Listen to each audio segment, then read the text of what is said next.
Bienvenidos todos a nuestro foro ACOVE.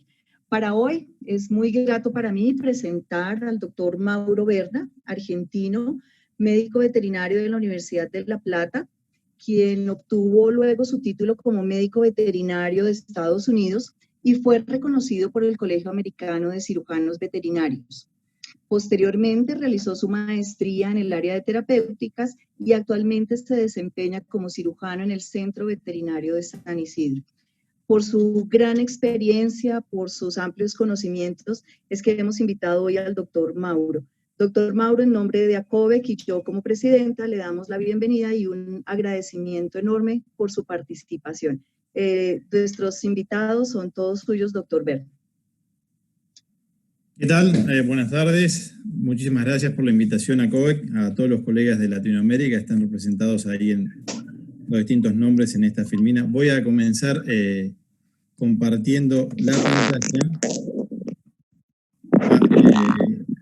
Claudia, necesitaría que dejes de compartir. Así puedo compartir.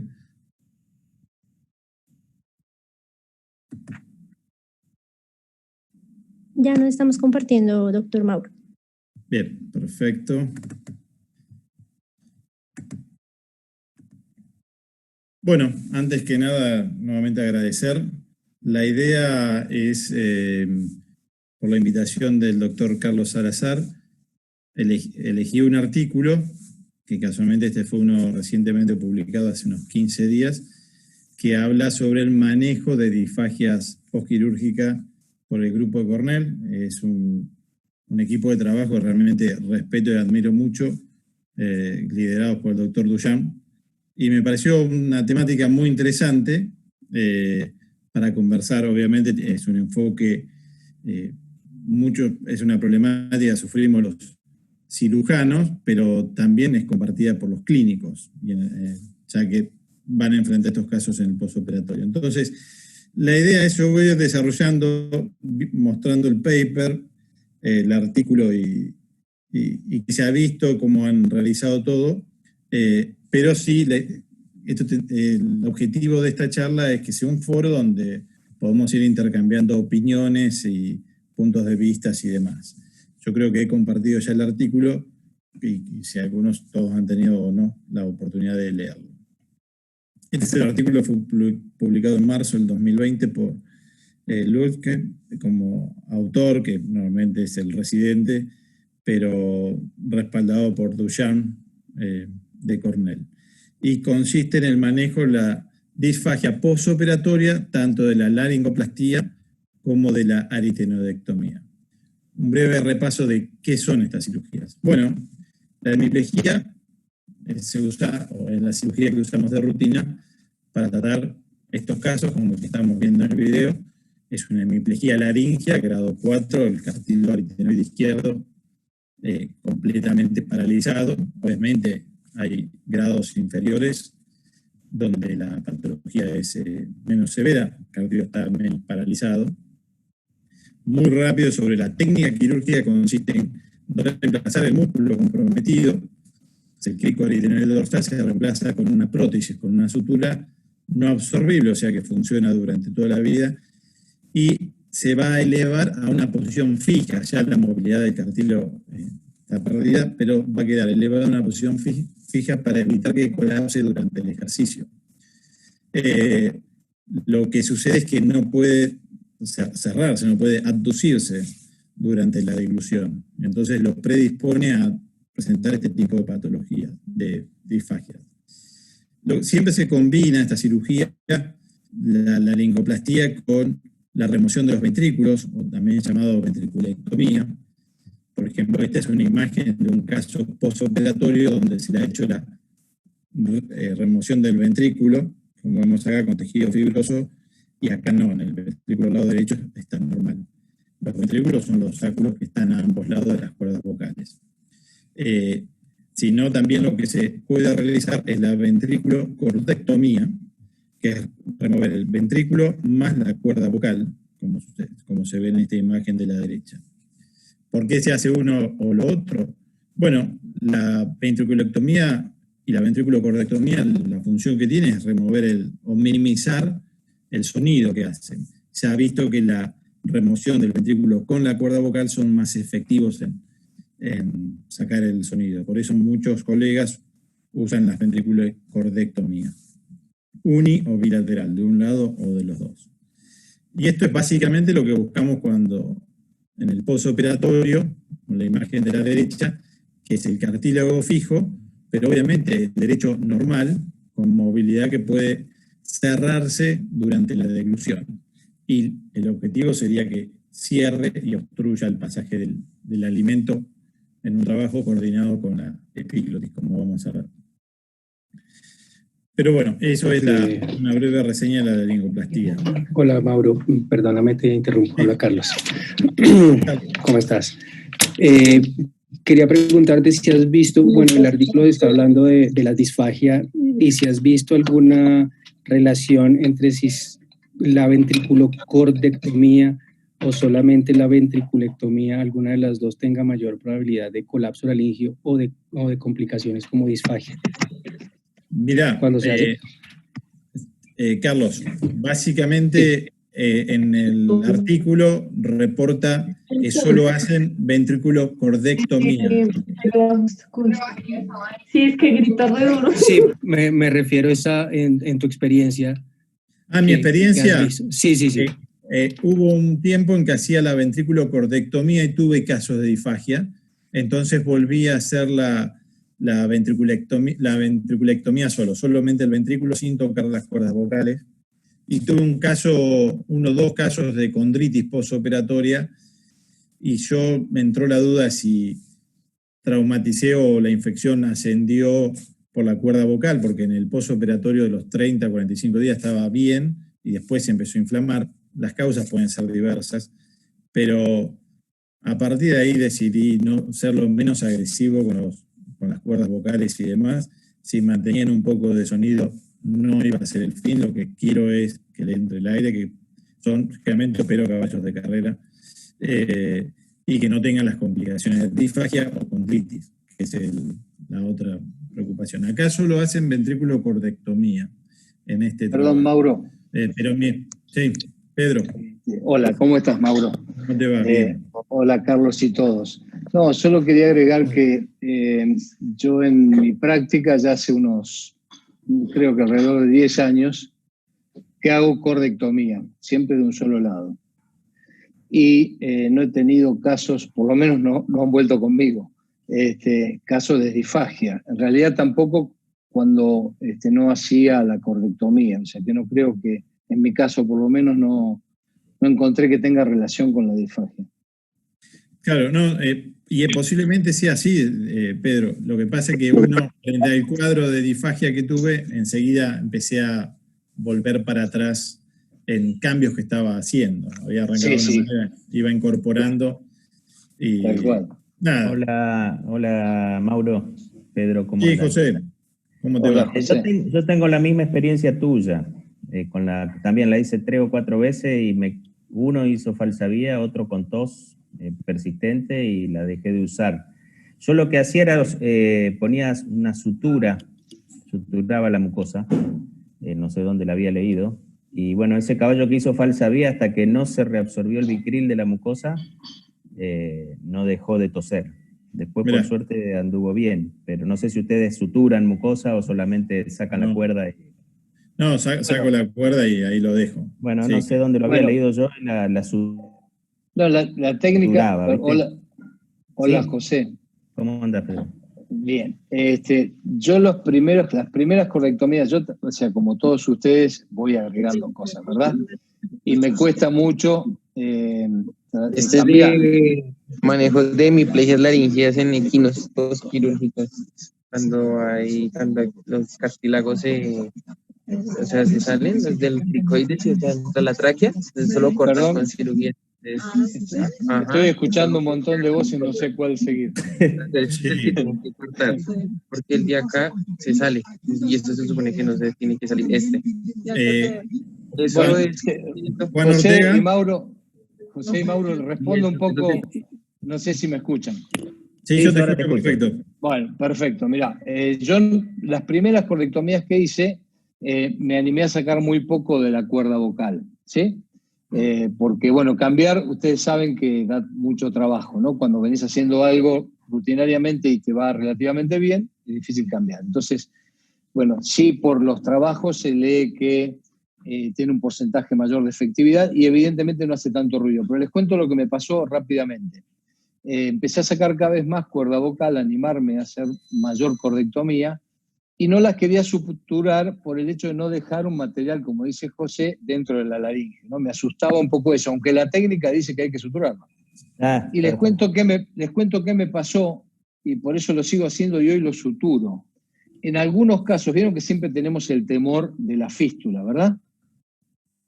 Cuando vemos una cirugía que empieza a fistulizar, no sabemos si es el subcutáneo, si es que nos pasamos con el hilo, si es la prótesis. Bueno, lo que me pasó es que al no suturarlos, casi el 50% me fistulizaban. ¿Sí? ¿Al no suturar la membrana cricotiroidea? Al no suturar la membrana laringea, lo que te queda entre la mucosa laringea, digamos, cuando resecás la cuerda vocal, ¿sí? Claro, no dejar eso, efecto de mucosa. Exactamente. Y haciendo la cordectomía me fistulizaban. Cuando lo empecé a suturar, dejó de fistulizarme, pero ni siquiera fistulizaban aquellas que yo creía que era la prótesis. O sea, no tuve más fístulas. Entonces la suturo, pongo por lo menos 2 puntos de Vicryl 2.0. Y no tosen. No, tosen como tosen algunos, pero no cambió la tos. Y solamente haces de un solo lado, del lado afectado. La cordectomía sí, la ventriculectomía yo hace bilateral. 25, 30 años que bilateral. Yo la hago bilateral, la ventriculectomía, y no toco más la cuerda vocal, en líneas generales. Bueno. Yo fui y vine, pero, o sea, no lo hacía, la hice, después me volví atrás. Sí, es así, a veces hasta uno entra en la rutina y quiere hacer un cambio. Claro, pero honestamente sí noté, por eso lo comento, que cuando le empecé a poner 2 puntitos de Vicryl no tuve más fístulas. Mirá, interesante, muy interesante. Bueno, continuando un poco con la otra patología que fue descrita como potencial, este es un caso de una condritis aritenoide, que es la inflamación. Yo sé, por ahí voy un poco a las bases, porque sé que hay estudiantes en el foro. Entonces, acá lo que tenemos es una imagen bastante similar a la que teníamos previamente, donde el cartílago está caído, pero acá no está caído por un déficit del músculo, sino porque está deformado y está inflamado, y la única manera de confirmarlo bien, o por lo menos quedarnos tranquilos, es hacer una ecografía, como se hizo acá. Yo saqué foto de pantalla, pero acá es donde se ve el cartílago anormal, y esto es como en forma de trompeta, y se tiene que ver del otro lado, del lado derecho. Y lo que se hace en esta cirugía, como se ha deformado ese cartílago, no hay forma de que vuelva atrás a sufrir una deformación plástica, se va a remover, se va a hacer una aritenodectomía. Y en este caso se dice parcial porque se saca el proceso corniculado, que es lo que vemos, o parte de él, para evitar disfagia, la porción laminar, y se deja el proceso muscular. Esto es en el postoperatorio inmediato, obviamente cargado de sangre, te ensucia mucho, pero básicamente cuando sacamos esto, y yo de rutina soy más cauteloso de no remover mucha mucosa para evitar la falsa vía, porque si no estoy conforme, a la semana puedo ir y repetir y recortar un poco de la mucosa, o a los 5 días, inclusive al otro día, pero no puedo ponerle si saqué de más. Y básicamente lo que hago es, voy de menor a mayor, controlo intraoperatorio, pero siempre es mejor verlo cuando se levanta y ver cómo maneja la laringe. Empiezo a dejar tomar agua y comer al tiempo y ver qué pasa.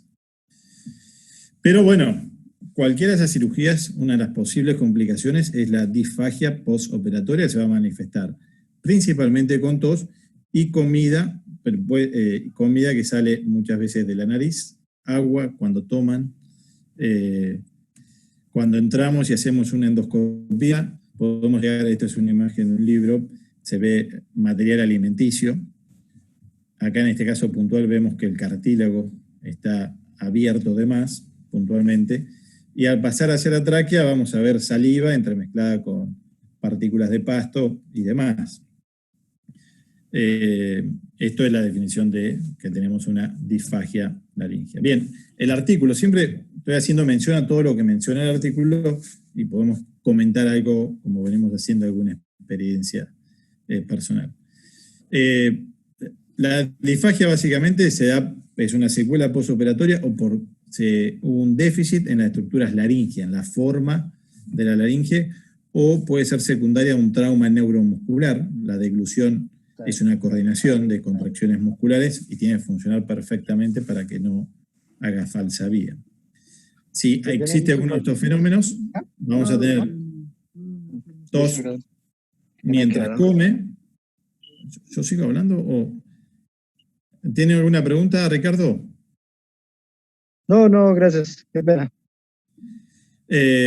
Tos mientras come o mientras ejercita. Pueden llegar a tener neumonía por aspiración. Hay caballos que tosen, no tienen tanto alimento y no hacen neumonía, pero siempre es un riesgo.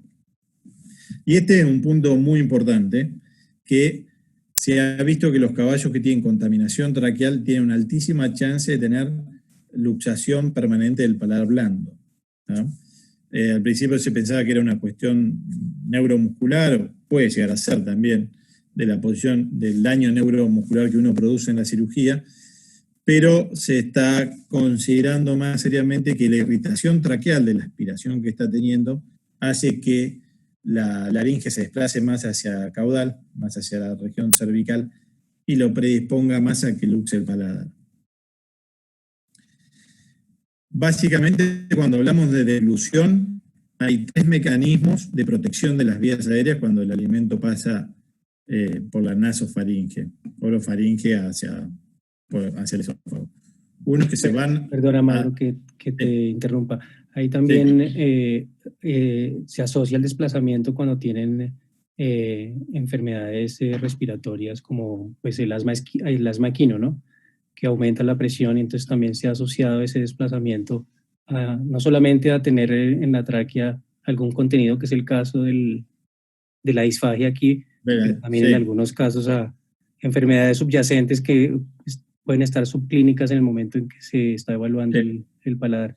Sí, coincido, porque si el intercambio gaseoso no es óptimo, por diferentes causas, como asma, como mencionás, el caballo va a tener que generar una inspiración mayor y va a someter a más presión negativa, y ahí puede llegar a desestabilizar el paladar blando dentro de las distintas causas, que es multifactorial, ¿no?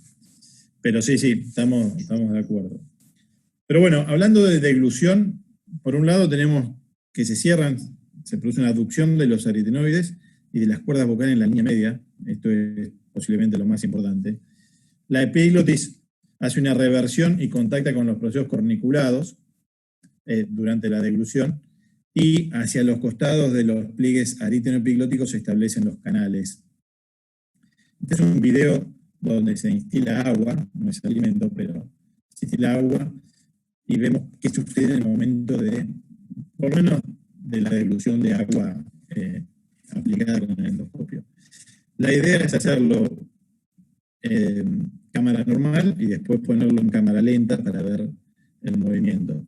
Acá lo estoy poniendo en cámara lenta, te cierra la nasofaringe, no es sencillo de obtener buenas imágenes y todo se mueve muy rápido, pero podemos ver algunos de los puntos importantes: cierre de los aritenoides, cierre de las cuerdas vocales, ¿tá? Y obviamente, y se abren aquí por los costados de los pliegues aritenoepiglóticos, se establece el canal para que vaya hacia el istmo del esófago. A ver un poco más, acá, cámara lenta.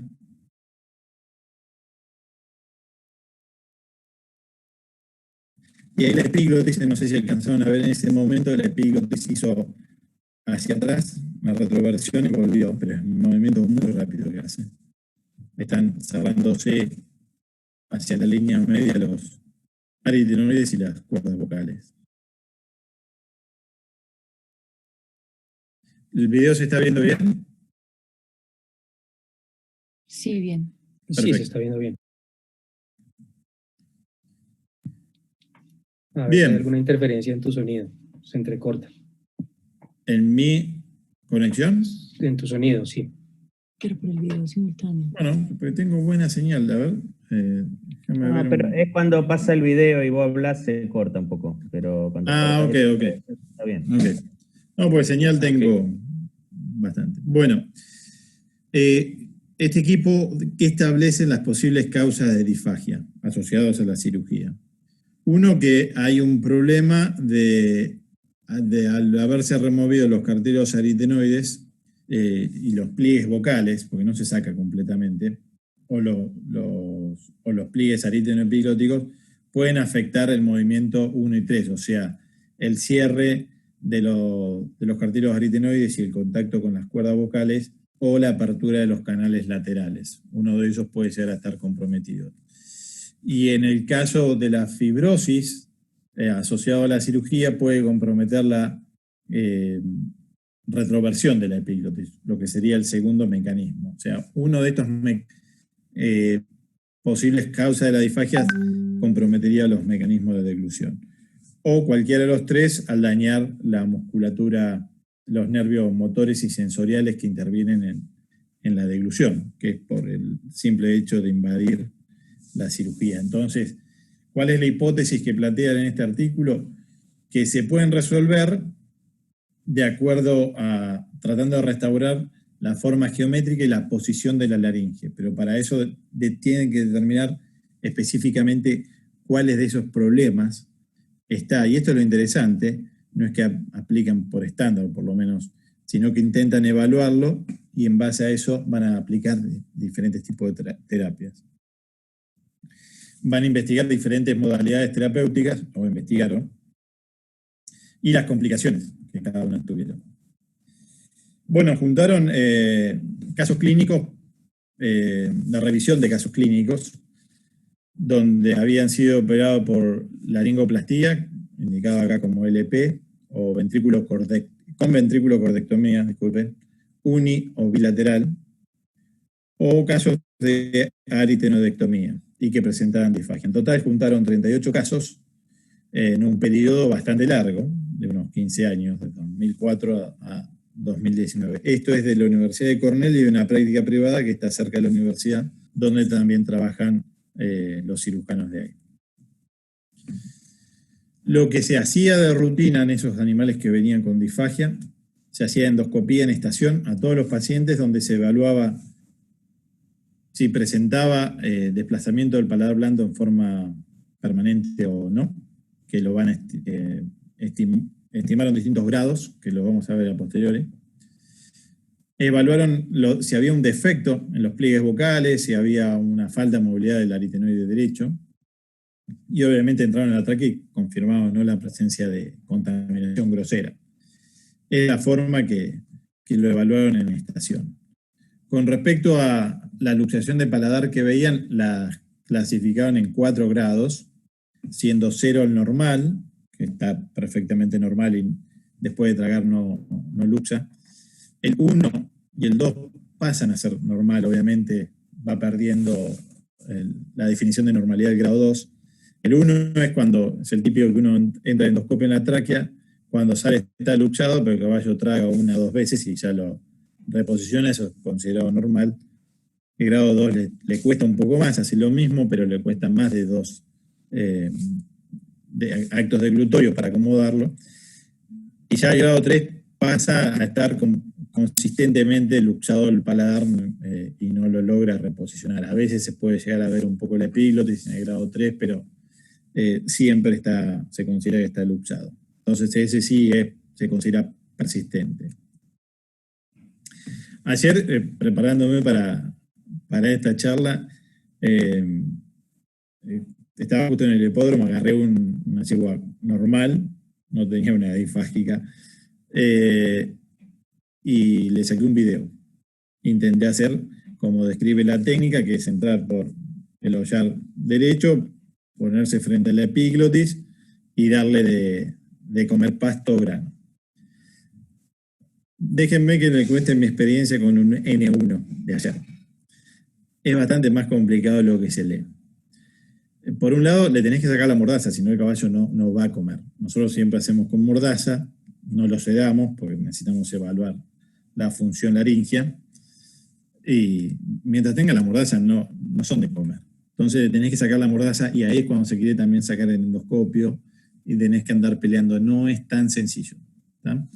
Casualmente vi un video de un test de deglución en una persona, una papa, los médicos la verdad que la tienen fácil.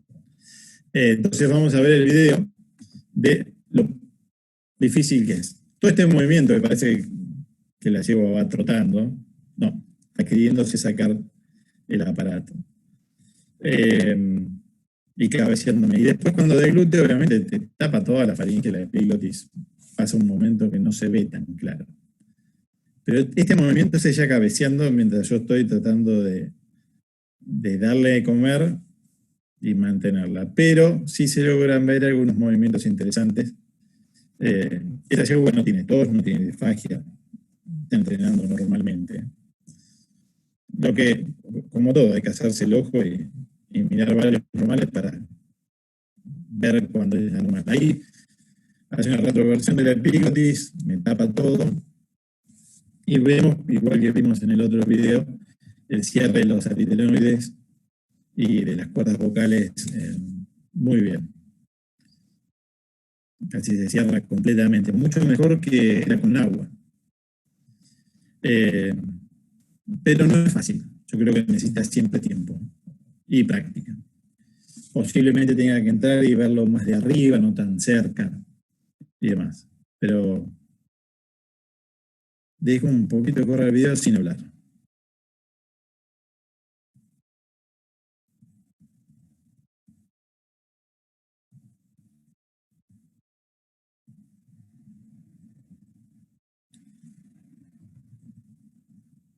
Ahí se cierra completamente.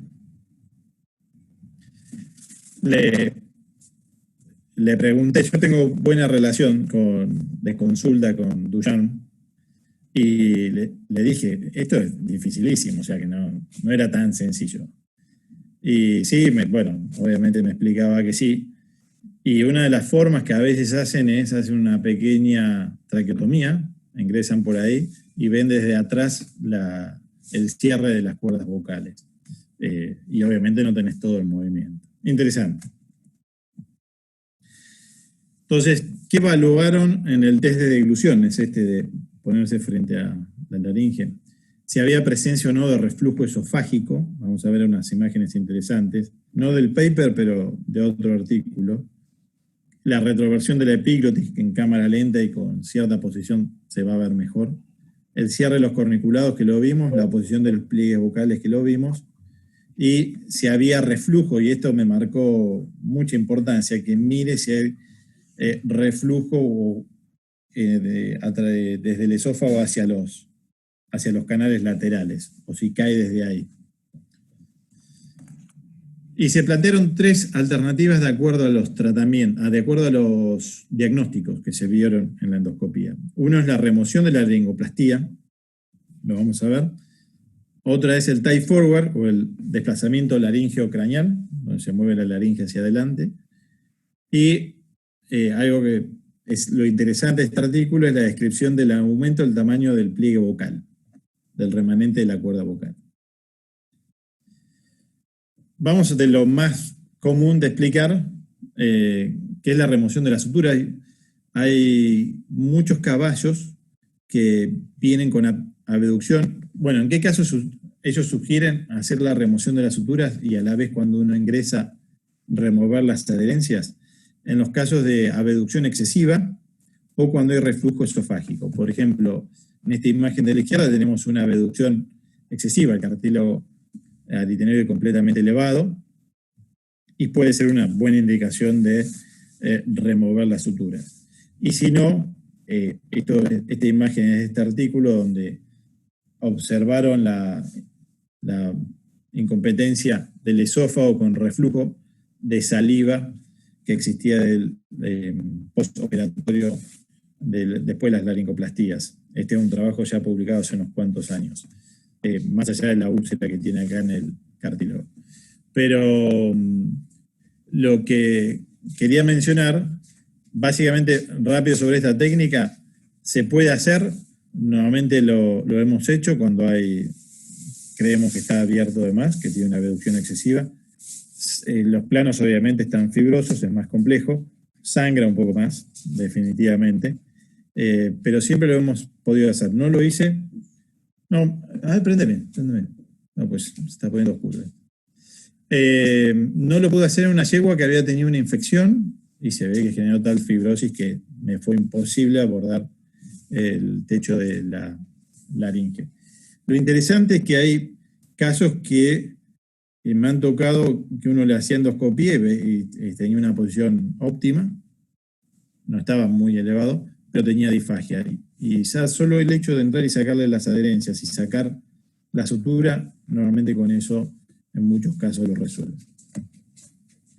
Esto es de una charla de neuropatía de laringe que di hace poco, es sobre un artículo, fue publicado en el 2017, donde menciona, y esto puede ser una explicación de por qué algunos caballos simplemente sacando la sutura van a dejar de toser o de hacer falsa vía, que es cuando se compromete el vestíbulo esofágico. El vestíbulo esofágico es como un embudo, que es donde cae la comida que pasa, es una antesala del esófago, mejor dicho, y tiene una forma de embudo hacia el esófago, hacia el caudal.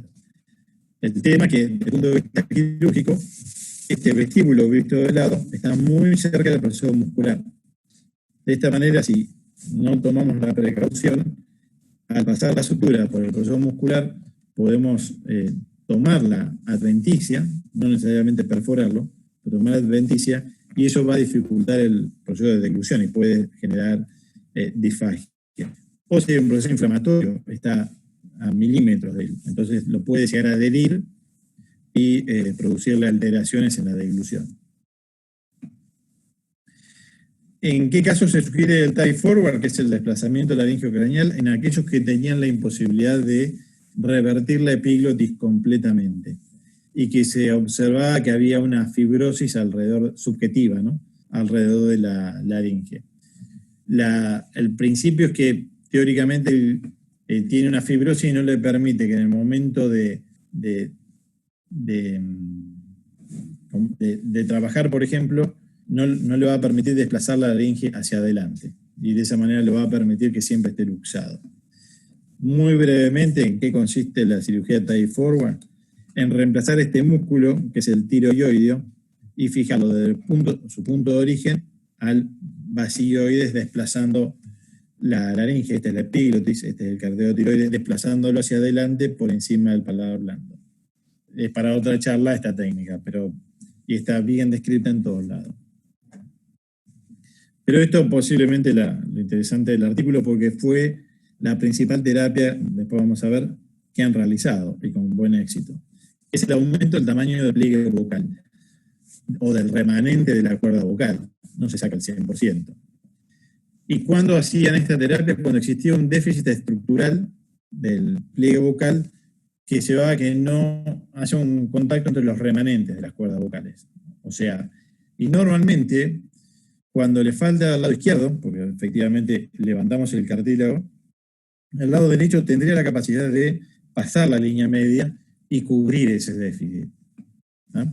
Entonces, básicamente evalúan a ver qué sucede. Fíjense en esta imagen de un caballo operado publicado en este artículo. Vemos la cuerda vocal del lado derecho recta y la cuerda vocal del lado izquierdo con esa concavidad.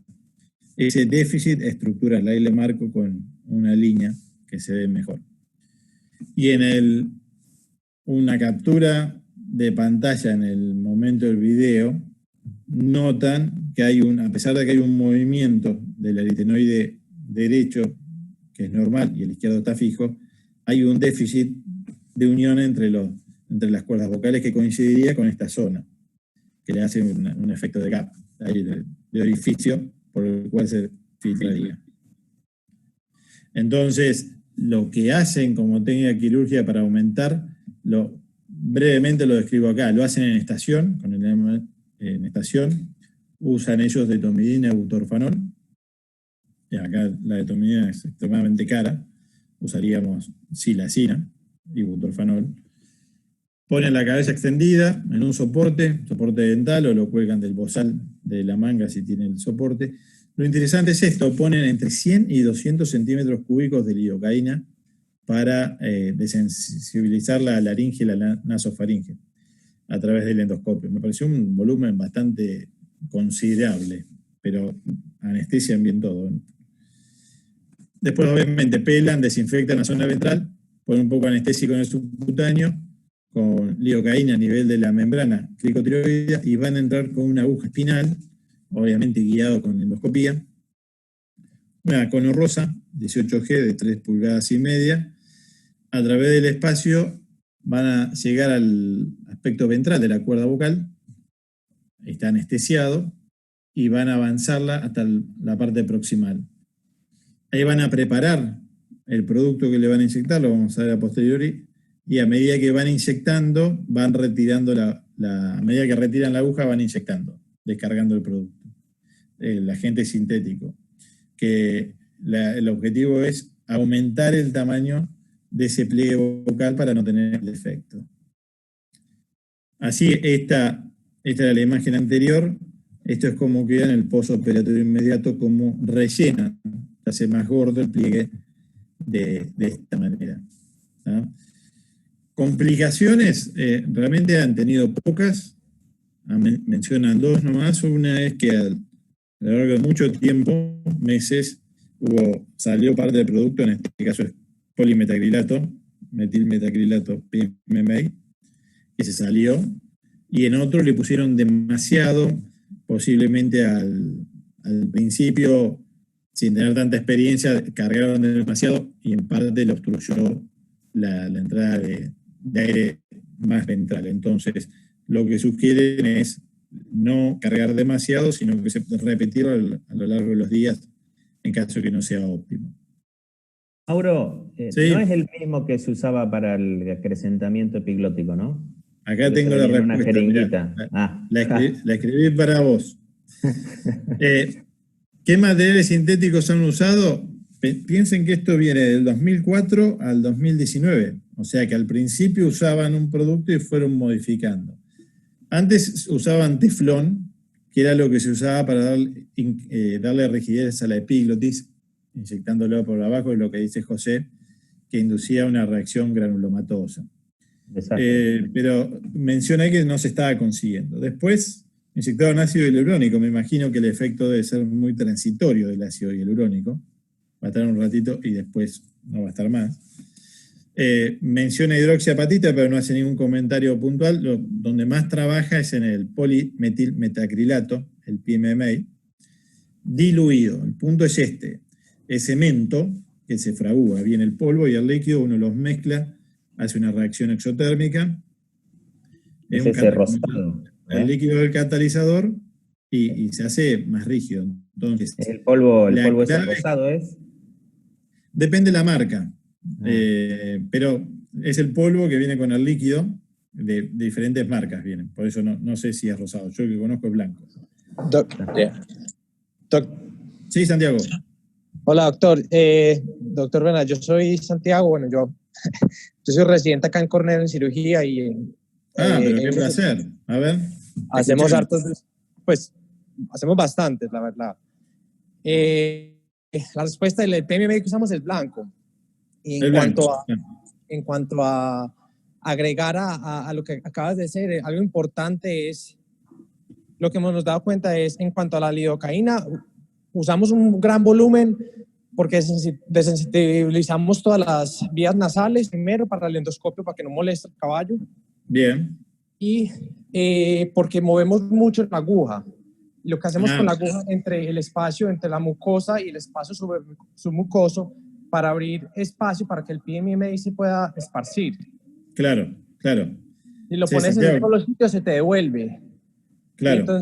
Y al final congelamos jeringas con lidocaína y le ponemos en la mucosa para evitar un overheating, un sobrecalentamiento de la mucosa y que dañe la mucosa, que haya una necrosis por calor. Mirá. Muy importante eso. en cuanto a la lidocaína y la temperatura.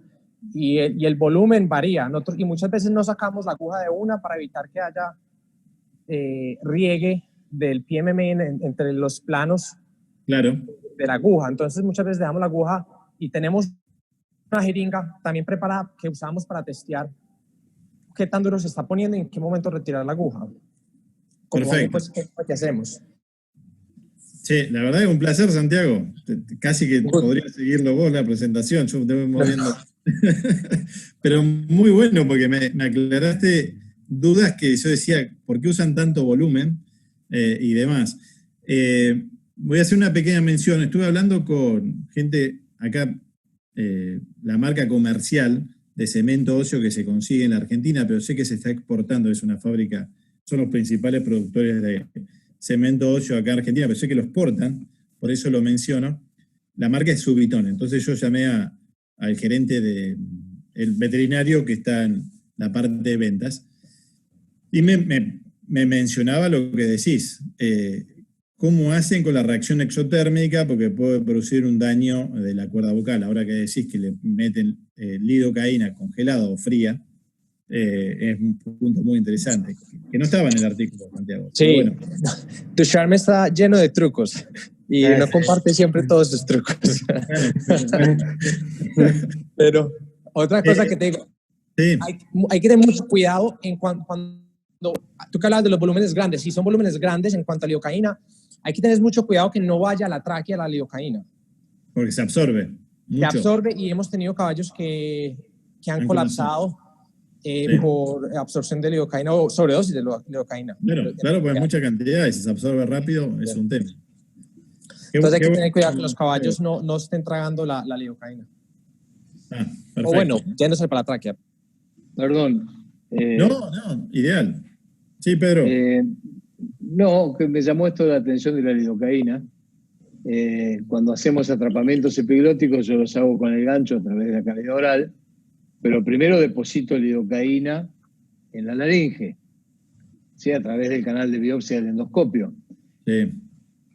Y deposito lidocaína sin considerar esta posibilidad, y ahora me estoy dando cuenta de un riesgo importante, que como yo los hago anestesiados, bueno, obviamente el riesgo de la absorción no es tal, pero deposito fácil 60 mililitros de lidocaína al 2%, y cuando lo mirás a través del canal de biopsia, va a la mitad a la laringe y a la tráquea irán 30.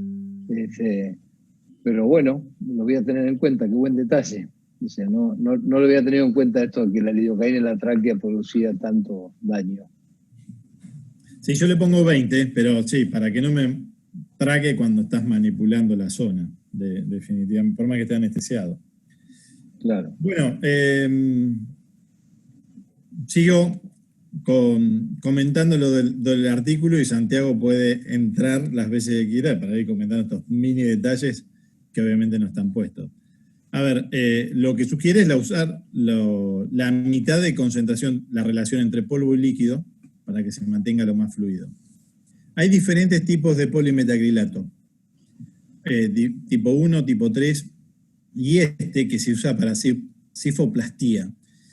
La cifoplastía es un procedimiento que se usa en humanos donde se colapsan las vértebras.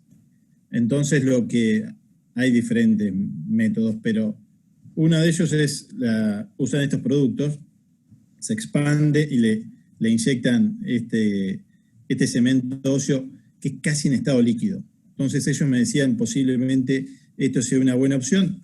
Son todos productos polimetacrilatos, pero tarda un poco más en fraguarse y posiblemente sea más rápido de inyección.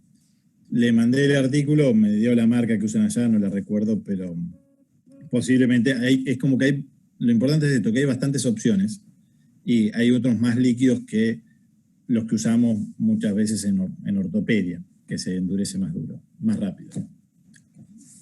Y en promedio menciona que inyectaban entre 5,5 milímetros, pero en un gran rango, porque iban viendo de acuerdo a cómo se distendían.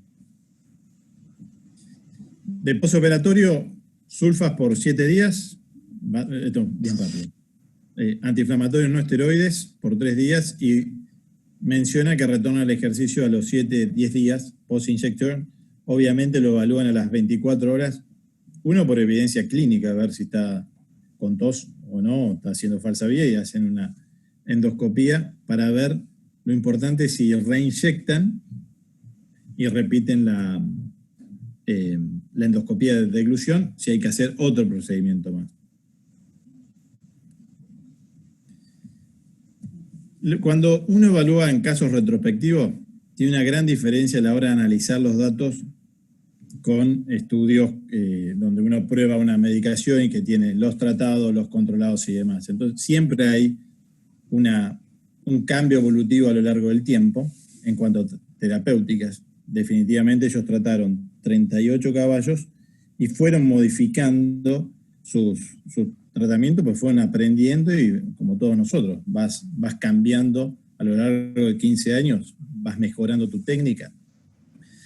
Entonces a veces es muy difícil sacar conclusiones tan claras de esto ha sido mejor que aquel otro. Pero los exámenes retrospectivos es esto, es contar frente a una gran cantidad de números la experiencia y sacar conclusiones generales. Esto es lo que me da la sensación cuando leo estos artículos.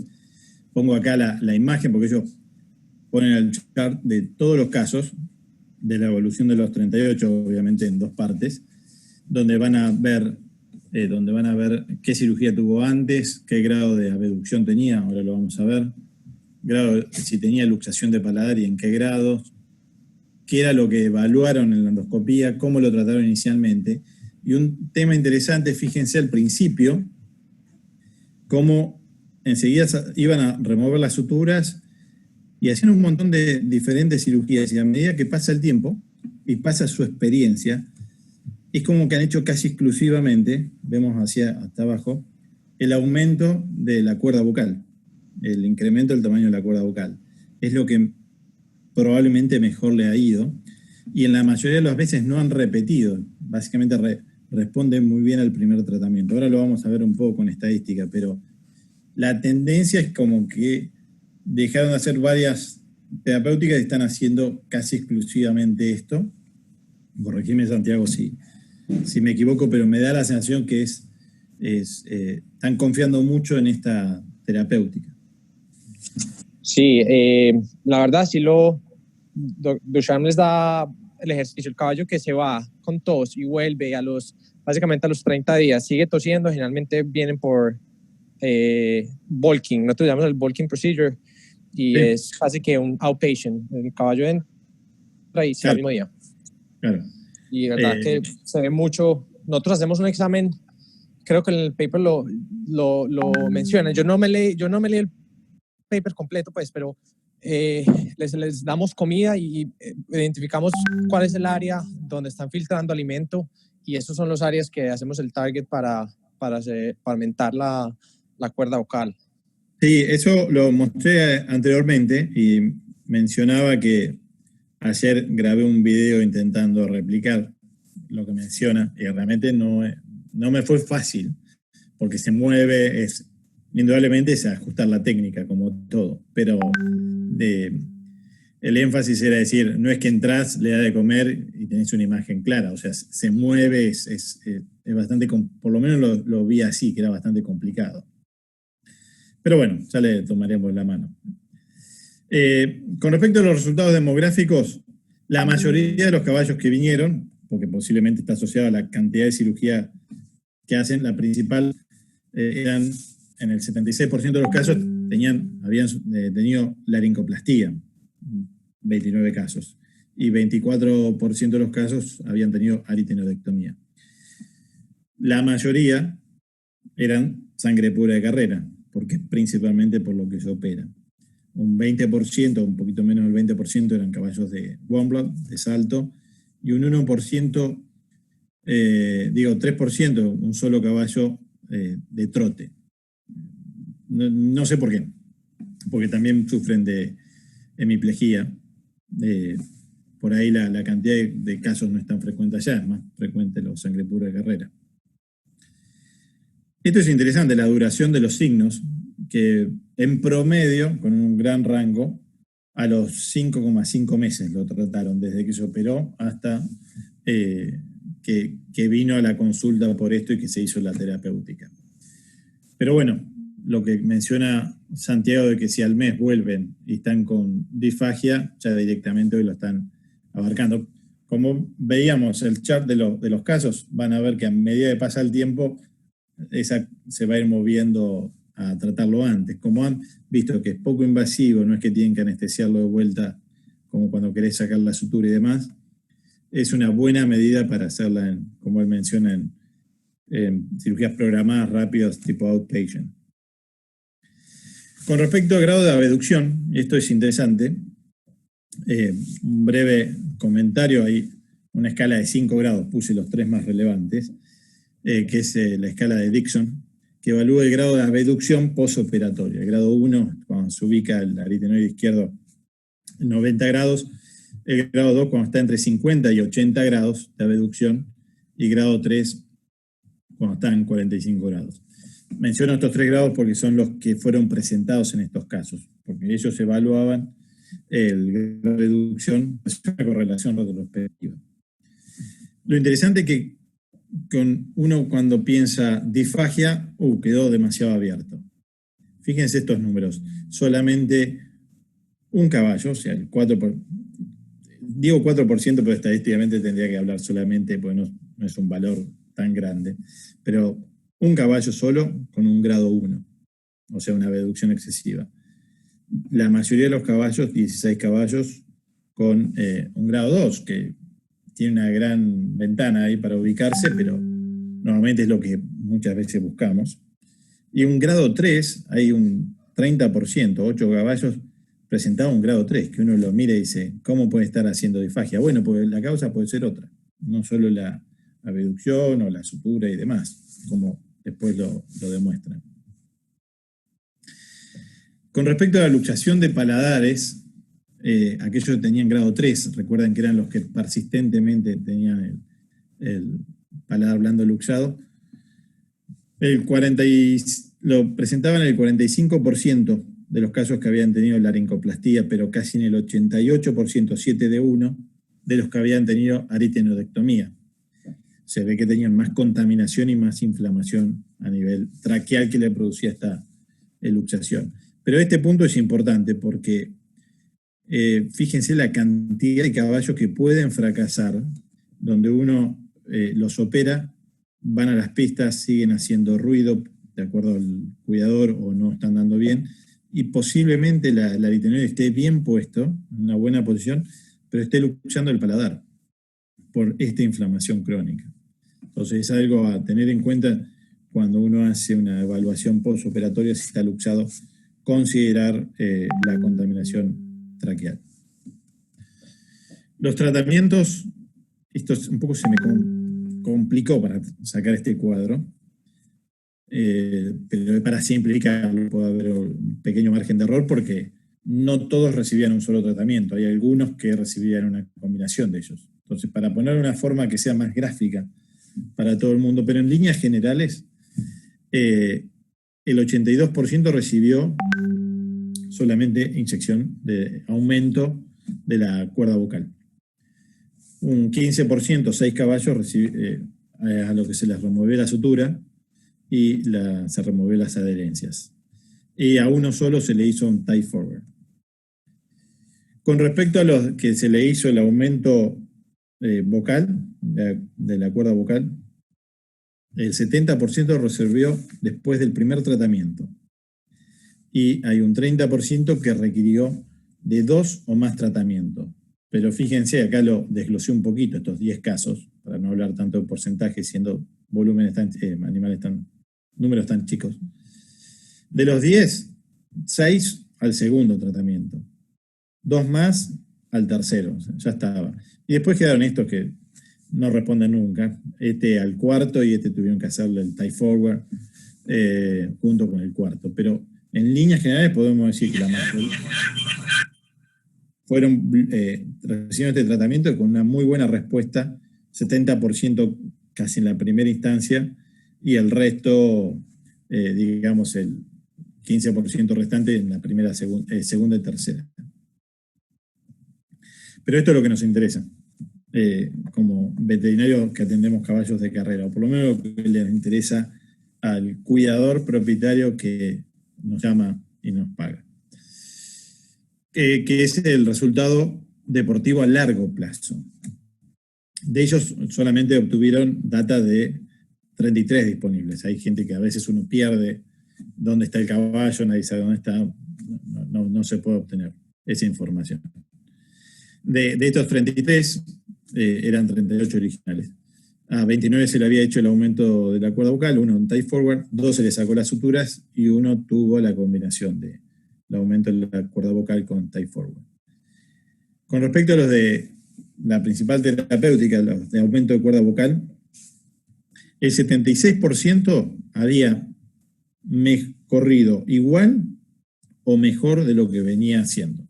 O sea, con la combinación de la laringoplastía y la disfagia, al resolver eso. Hay unos 5 caballos que estaban en menor nivel, no habían podido mejorar, y había 2 que no retornaron. Creo que no estaban haciendo falsa vía, pero habían surgido otros problemas respiratorios y no pudieron volver. Pero en líneas generales, el 76% volvió en el mismo nivel o mejor, lo cual es un buen dato para estas estadísticas. De las 2 que se le removió la sutura, uno volvió al mismo nivel y otro volvió, pero menor nivel. Y esto es con respecto a la resolución de la tos, que la disfagia y la luxación del paladar blando. La tos, me quiero enfocar en estos números. ¿De qué resolvieron? Resolvieron 17 caballos sobre 22 que volvieron a trabajar. Y 11 mejoraron. O sea, un 60-40 rápido en el aire. ¿Por qué? Porque a veces pueden toser una vez, 2 veces, pero no pasa nada. Y hay otros que lo resuelven completamente. Cuando evaluamos la aspiración, que es lo que realmente nos interesa, fíjense que el 24 resolvió la aspiración y solamente 4 mejoraron. Pero o sea, estos hay muchos que quedaron tosiendo, pero no están haciendo aspiración. Eso es un buen dato. Y muy relacionado con el hecho de que no tenga tanta aspiración, bastante de ellos resolvieron la luxación. Al no haber irritantes en la tráquea, resolvieron la luxación permanente del paladar blando.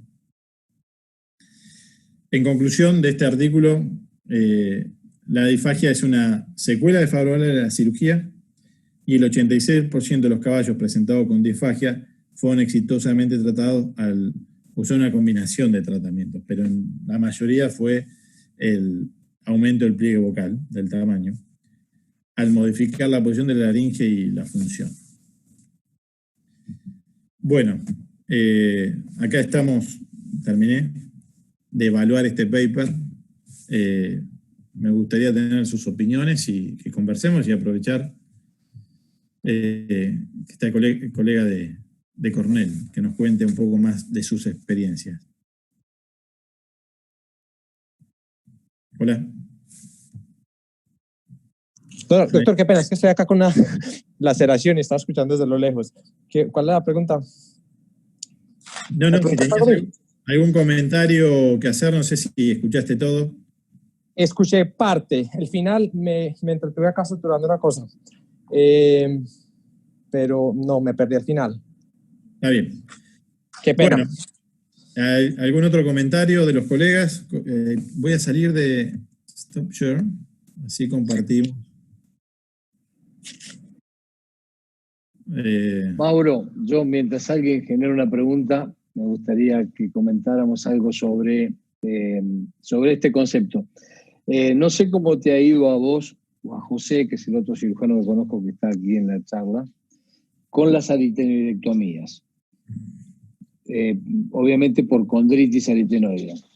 ¿Me venís escuchando? Sí. Sí, te escucho. Perfecto. ¿Me escuchan a mí? Sí. En las aritenoidectomías yo he tenido muy mala experiencia a tal punto que ya no las hago. O sea, no hice más que 3, pero en los 3 casos me fue mal. O sea, no volvieron a correr esos caballos. Entonces, me gustaría saber la experiencia de ustedes con respecto a la distenodectomía y aparte les comento previamente la otra pregunta. Si no les parece que frente al fracaso de la distenodectomía no podría ser una solución, si es que a ustedes les fracasa, a mí me fracasa. Si no podría ser una solución a ese fracaso, hacer esto que está sugiriendo el trabajo, que es el aumento de la cuerda vocal. Si por ese lado tal vez no les parece a ustedes que se podría resolver el problema de la falsa vía que se genera en una distenodectomía. ¿Ahí me escuchan? Sí. Sí. Yo he tenido resultados variables, algunos buenos. Últimamente han mejorado, al principio no me había ido bien. Y uno de los problemas que tenía es que quería darle la máxima entrada de aire, y ahí es donde yo cometí el error. Entonces, trato de ser, como mencioné al principio, cauto para no... Mi gran problema acá es la falsa vía, que es de lo que no se puede volver, y posiblemente nos traiga problemas serios. Entonces, lo que hago es control intraoperatorio de recortar la mucosa y, repito, soy más cauto y después de última recorto a posteriori, y así lo he hecho en estación. Es lo que hago. Yo para deporte directamente no la hago. La hago en casos de condritis, digamos. He hecho 4 o 5, no tuve problema de falsa vía. Pero condritis que se iban a asfixiar, ¿no? O sea, si me hace una falsa vía de última, eran candidatos en una traqueotomía permanente. No, yo también los hago solo en caso de condritis, o sea... claro, o sea, no. Yo entendí como que Pedro se refería a cuando ya falla la segunda prótesis laringea, que es lo que indican los libros. Queda como alternativa a la aritenoidectomía, pero yo no, para eso no la indico, porque me parece que ya está jugado eso. Claro, bueno, en mi caso yo, de las 3 que hice, 2 fueron por condritis. No, estoy mintiendo, ahora haciendo memoria, en realidad un par de yeguas que tenían condritis para cría, pero claro, no las tuve en cuenta. Yo me refería al ejercicio. O sea, tuve malas experiencias, sí, malas experiencias contra el ejercicio, pero hice 2 por falla de la cirugía de hemiplegia y la tercera sí era una condritis. Pero bueno, no funcionó ninguna. En las condritis es como que, yo se lo planteo de la siguiente manera. Si es una hembra, por ahí la mandás a reproducción y que la monitoreen, que no sé, cuando esté por cada tanto le hagan una endoscopía y ahí se considera operar, pero por ahí lo estabiliza y se mantiene así. Pero si es un macho, y más si es castrado, pero un macho con poco valor genético, se la tiene que jugar, porque todos no la tenemos que jugar, pero ¿es eso o el descarte absoluto? No sé. No, bueno, mira, vos sabés que yo vuelvo a insistir, con mi mala experiencia con la distenodectomía, cuando aparece un caso de condritis, hoy lo que hago es traqueostomía permanente. Me ha dado muchísimos mejores resultados. Pero no te permiten correr en hipódromos oficiales hasta... Bueno, no, por eso digo, hablando de cría, me refería a lo que vos decías del control de las yeguas. No, el problema es ese. En los hipódromos argentinos no permiten, desde que pregunté, Mauro, porque corrían y tuve un caso que quise asegurarle al propietario que iba a funcionar bien, entonces pregunté en el hipódromo de La Plata y me dijeron que sí. Cuando pregunté en Palermo y San Isidro se comunicaron entre ellos y no se permite más. No está escrito, Claro, pero no permiten, bueno. no está escrito en el reglamento, pero bueno, si ya te dicen de antemano que no lo van a dejar entrar, a mi cliente no se lo recomendé. Pero sí, con la traqueostomía, para aquellos casos de condritis severas, bueno, funciona muy bien para... ¿En estación la haces? No. Porque la otra vez vi en estación. Sí, hacen en estación. Yo ya por una cuestión de edad y de comodidad trato de hacer todo bajo anestesia general. Sí. No, pero bueno, se puede hacer en estación. Yo la hice en estación, sí, tratás muy agachado, te cae toda la sangre en la cara, parece Sí, que terminás, sí, horrible. La ventaja que tiene es que no hay un cambio tan Exacto. importante De de los posición. planos, de posición, pero si uno lo hace en decúbito dorsal y le flexiona un poquito, como simulando la posición en estación, definitivamente es más cómodo para trabajar, no hay duda de eso. No hay duda. Lo otro estás ahí abajo, expuesto al manotazo.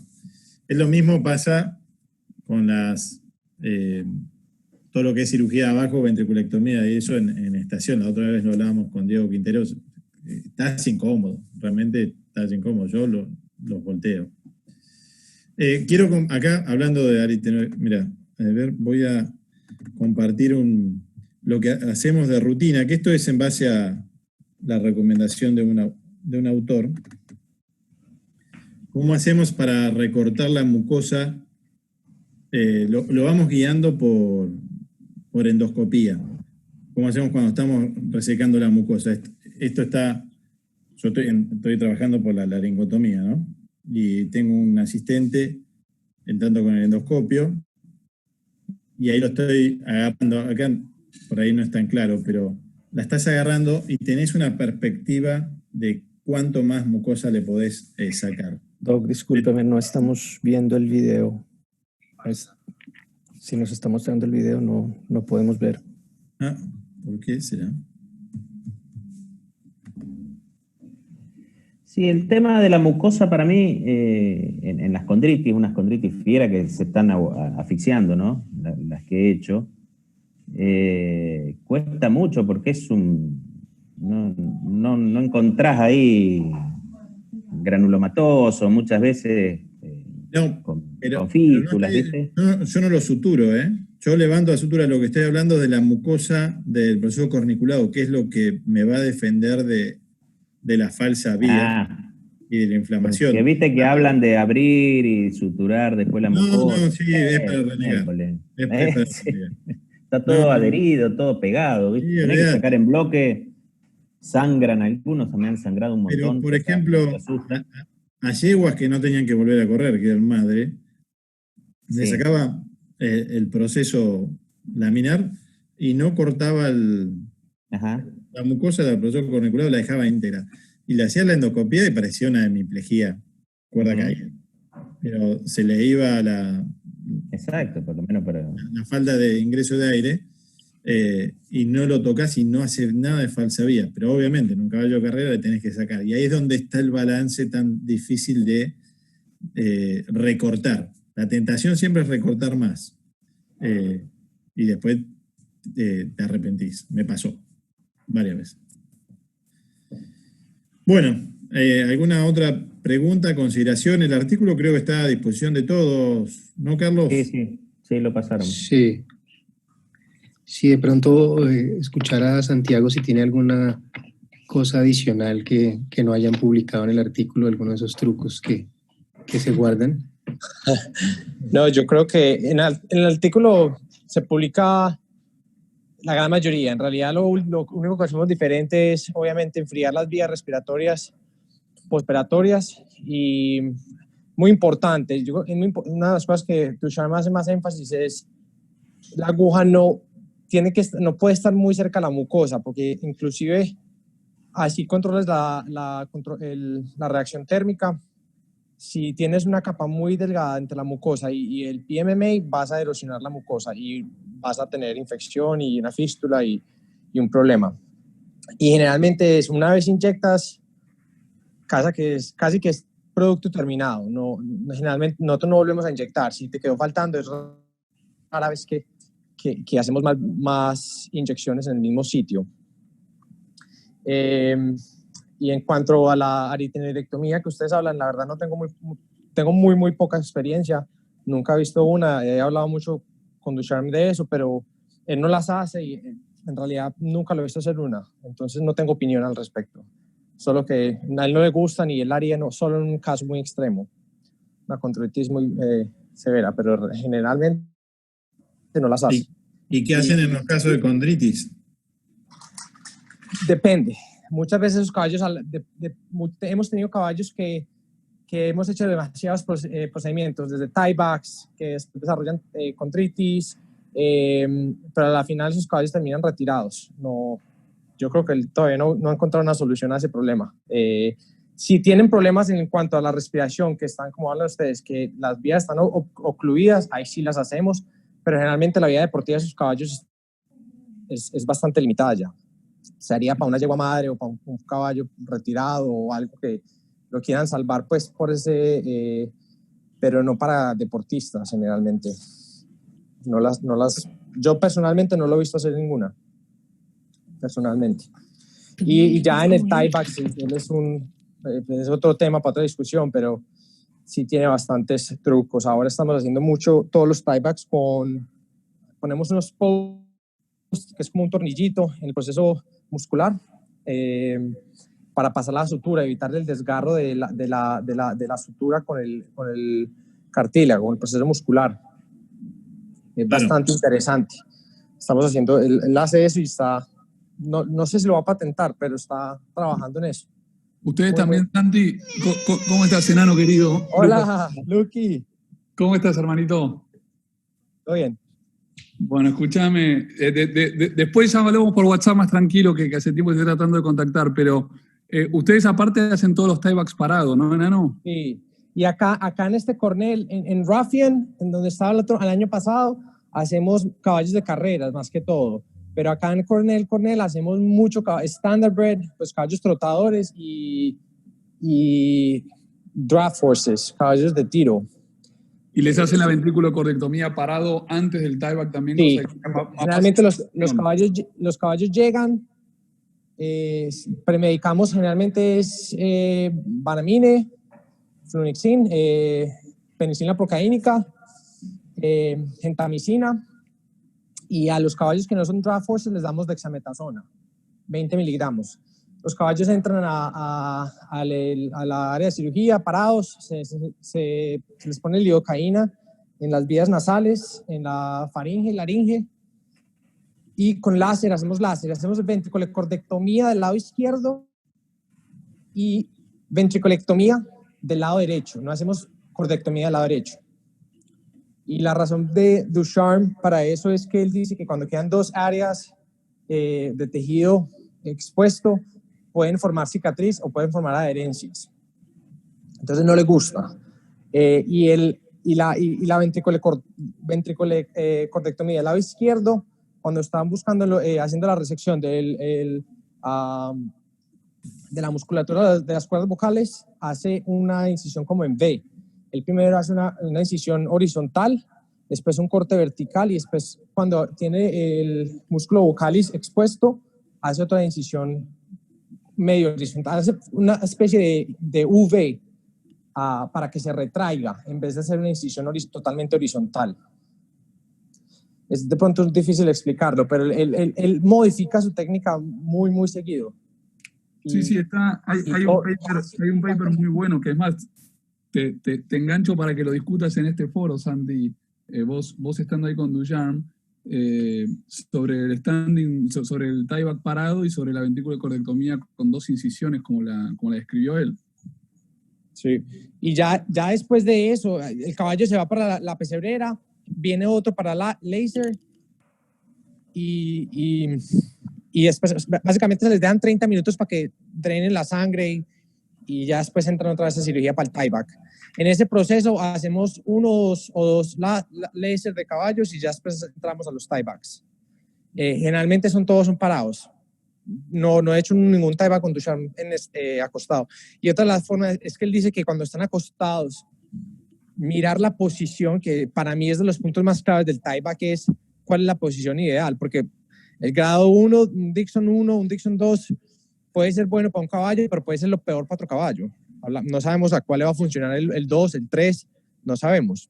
Entonces él dice que cuando están acostados es más difícil tener como una evaluación de la abducción que vamos a tener, la verdadera abducción que vamos a tener, porque pueden haber compresas empujando el cuello del lado derecho, en fin, varios factores. El caballo no está en estación.